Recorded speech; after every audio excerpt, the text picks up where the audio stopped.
if you were to have a chance to see a video that was made a number of years ago, it was about a lady who I had a chance to speak with upon returning back to Spartanburg after my last bit of schooling. I went to college and got a bachelor's in political science and in English, and I went to Ohio State and got a master's in public administration, so I could try to learn what county administrators do and city administrators do, and those people that provide the support services in terms of department heads. It was a natural fit and a way of progression for me to understand a bit of the political process on the governmental service side.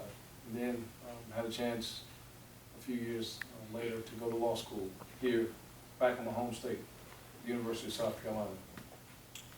But in that tape, Miss Johnny Cole Stewart was referring to a young man that had came and talked to her, as I did with others, members in the State House, because I did work there when I was in law school as a policy analyst. And she said in the interview that at some point, young man, your time will come as it relates to you wanting to get involved in terms of an official elected capacity. Well, I didn't know that several years later, I would be the person having the ability to stand on her shoulders as a giant in my life and be elected to fulfill a one-year term that she still had left after her untimely passing. So I am blessed to be here. A product from Spartanburg Graduate Dorman High School, not only the first in my immediate family to graduate from college, but also high school. My father is a product of Highland. He was drafted to the Vietnam War, and for me, he has been over an Incredible Hulk, Spider-Man, Superman, my personal hero. And anytime I have a chance to tell people, knowing what he had to go through, being one of 7, having an older brother who passed away in his life, and being responsible for the immediate care of his brothers and sisters, as my grandmother, Miss Lou, who used to make the yeast rolls at Wade's, and I worked there too when I was in high school. When she worked, my dad would have to care for his brothers and sisters. And the example that he provided day in and day out, being a person that worked 32 years in the same job, and after finishing his tours in Vietnam, being drafted, coming back here, he maintained his status as a drill sergeant in the United States Army Reserve for another 26 years. My mother, being the homemaker that she was, she also worked. And she was the driving force for me in terms of education. She would always tell me good grades, make good colleges, and it gives you opportunities. And her words to me have come to pass in some regard for me to stand here. And I still have both of my parents, and they're with me here today, along with my wife and my son, Miles. I see a number of people that I know around the table. Some I have the pleasure of working with in recent times. And others, Miss Hattie can tell you, she lived next door to us in Linville Hills for a number of years, so she can tell you whether I was a good kid or a bad kid. But I let her tell you all that in private. And I even had a chance, I'm teaching a law class, and I could see this young lady, and I told her just a few minutes ago, I'm preparing my lesson, so don't laugh at me. So we'll see. But I have the chance in my 4 years now of serving on council to be blessed to be a member of the Economic Development Committee, along with Councilwoman Jane Hall and David Britton. And of course, our chairperson is intimately involved in every aspect of what we do here on council, so we say that he's a de facto, if not an emeritus, person on that particular committee. I've been involved in directly almost $2 billion worth of economic development initiatives, and of course, there are a number of things that are still going on within the next several months. I'm also a member of the Livability Committee.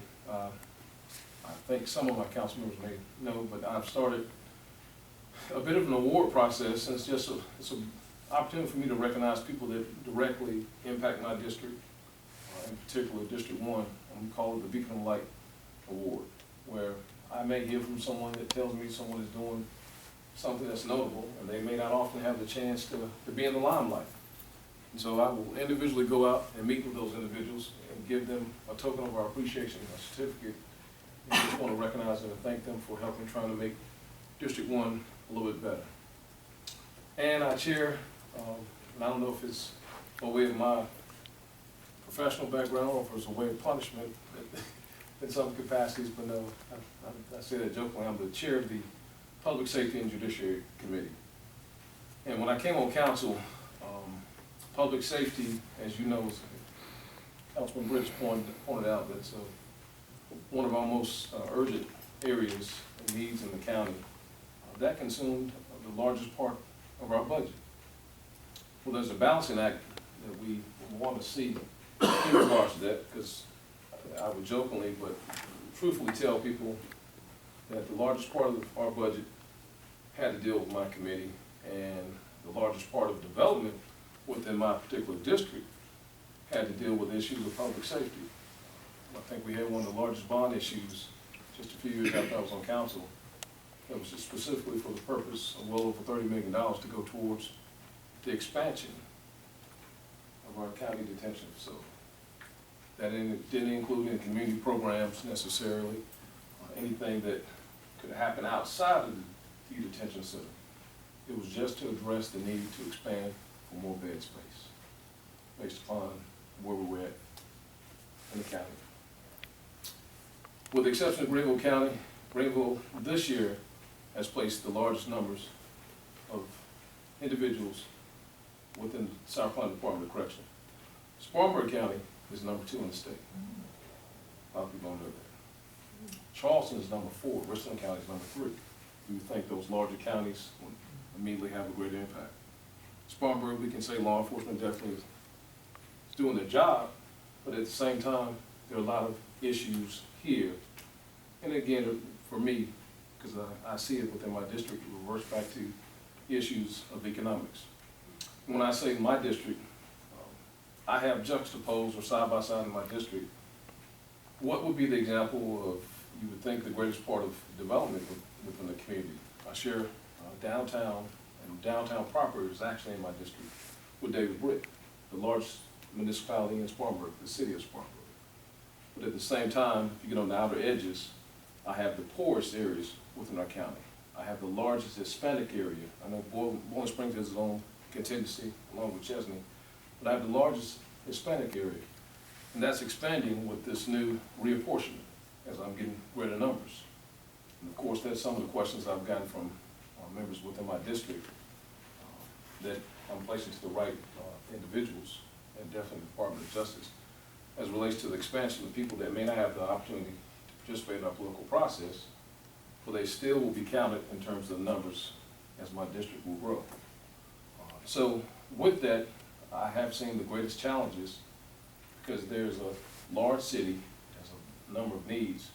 In terms of my council district, there are a number of individuals that have great needs.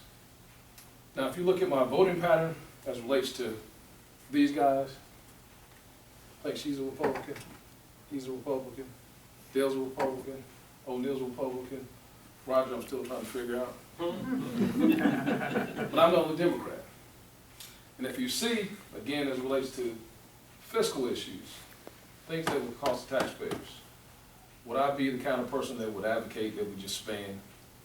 I think, the county is doing a good job. We need to make some more money, get some more money from our citizens. Let me spend on a couple of programs. I really shouldn't care. I think it's going to help people. Is that a classic Democratic position? I don't know.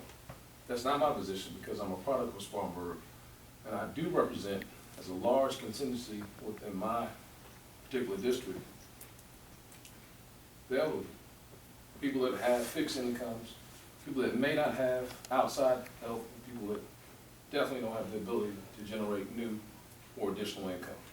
So I have to be very mindful when it comes to issues as it relates to, I won't say taxes, but any type of increase that could tax someone's potential living situation.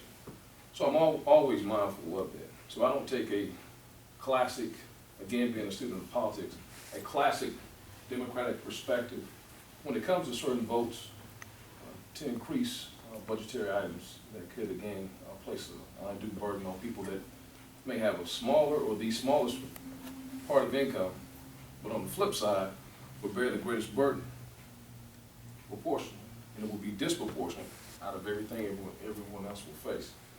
So when you look at those matters, when it comes to dollars, that's why I make certain votes that I know will help.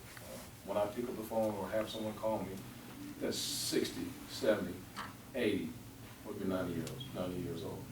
And I do have a number of people that we have recognized in the district that are over 100 years old too, so I do hear from those people in my community and their families from time